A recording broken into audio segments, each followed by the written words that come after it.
तो हनुमान जी गए भगवान रामचंद्र के पास। प्रभु सब परफेक्ट हो गया, सबका ट्रेनिंग हो गया, अब सब तैयार है ससुराल जाने के लिए, हाँ कर दीजिए जनक महाराज को। भगवान भी हाँ कर दिए, ठीक है। लेके गए, सब लोग मिथिला पहुंचे। जब मिथिला पहुंचे तो पहला दिन तो बहुत बढ़िया बीता। घंटा बजा, सारे वानर आए, बैठे आसन पे। जब जनक महाराज सबको परोसवाए, सब कुछ हुआ। महाप्रसाद नाम ब्रह्मणि वैष्णव स्वल्पन्यमताम राजन विश्वास भगवान के महाप्रसाद की जय। फिर राइट हैंड से खाना बोलता थी, लेफ्ट नहीं यूज करना है खाने में। हम लोगों की भारतीय संस्कृति है, दाएं हाथ से खाना चाहिए और बाएं से धोना चाहिए। दोनों के लिए अलग हाथ है। बोले दाएं से खाना, आजकल तो लोग हफ्सी की तरह दोनों हाथ से खाते हैं, उसी से धोते हैं, उसी से खाते हैं सब काम। ये सब तो तमोगुणी होता है। तो बांधव दाएं हाथ से खा रहे, बढ़िया से सब कुछ चला। हनुमान जी गए राम जी के पास, प्रभु अरे हनुमान तुम बड़ी इज्जत रखनी हमारी, बहुत अच्छा। अब अगले दिन क्या हुआ, प्रसाद का रात का टाइम रखा था, रात को 8 बजे का। और वानरों को भूख कब लगती है, शाम को 6 साढ़े 6 बजे तक भूख लग जाती है उनको। और 6:30 बजे बड़ी भूख लगी, और प्रसाद का टाइम क्या है 8 बजे का। और एक वानर बोला कि भाई नियम है कि जब घंटा बजेगा तब प्रसाद के लिए बैठना है। तो एक वानर सोचा इतनी बात है ना, घंटा ही बजना है ना, तो जाके घंटा बजा दिया। हरी बोल। और सारे वानर बैठ गए। जनक महाराज सोचे ये तो हमारी इज्जत का सवाल आ गया। अगर ये लोग 1.5 घंटे खाली बैठे रहेंगे, कुछ खाने को नहीं, तो बेइज्जती किसकी रहेगी, हमारी रहेगी। तो भैया मिथिला है, यहाँ तो आम प्रसिद्ध है, सबसे बढ़िया तो यहाँ का आम है। तो जनक महाराज बोले आम चला लो, ठीक है। अब सबको आम दे दिया, सबको आम पकड़ा दिया। अब आम तो इन लोगों को बढ़िया से समझ में आ नहीं रहा, कोई वानर उसको कुछ खा रहा है, कोई चूस रहा है, क्या कर रहा है।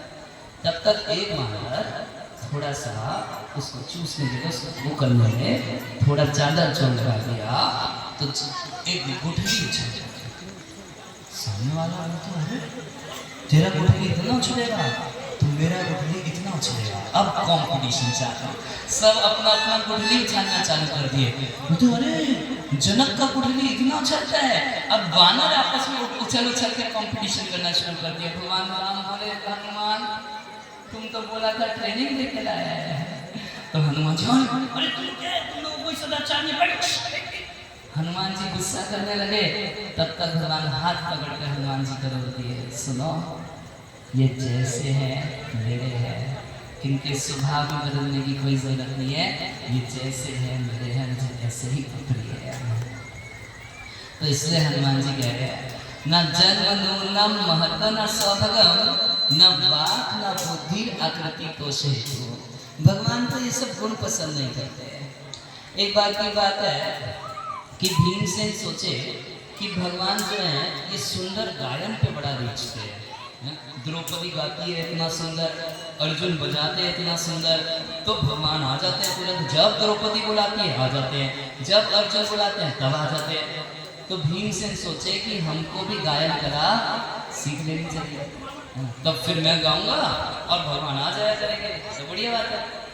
तो भीमसेन को तो गाना आता ही था, खाते भी तो बहुत थे, गाना वाना तो चाहता है।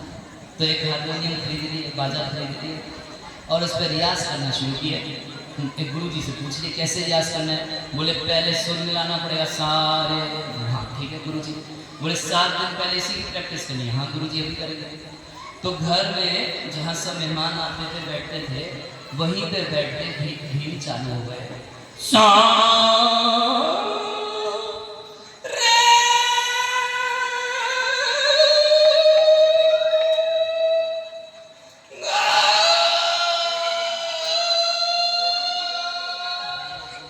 अभी तो रोज 4-4, 6-6 घंटे म्यूजिक का प्रैक्टिस चलता था। अब हुआ क्या, सब लोग बड़ा डिस्टर्ब है, युधिष्ठिर डिस्टर्ब, द्रौपदी डिस्टर्ब, सब लोग डिस्टर्ब हो गए। तो किसकी हिम्मत की भीम को बोलते कि कहीं और चले जाओ। तो युधिष्ठिर महाराज द्रौपदी को बोले कि थोड़ा तुम कुछ करो ना, थोड़ा इनको यहाँ से हटाओ। बड़े बड़े लोग मुझसे मिलने आते हैं, मैं राजा हूँ, और क्या देते हैं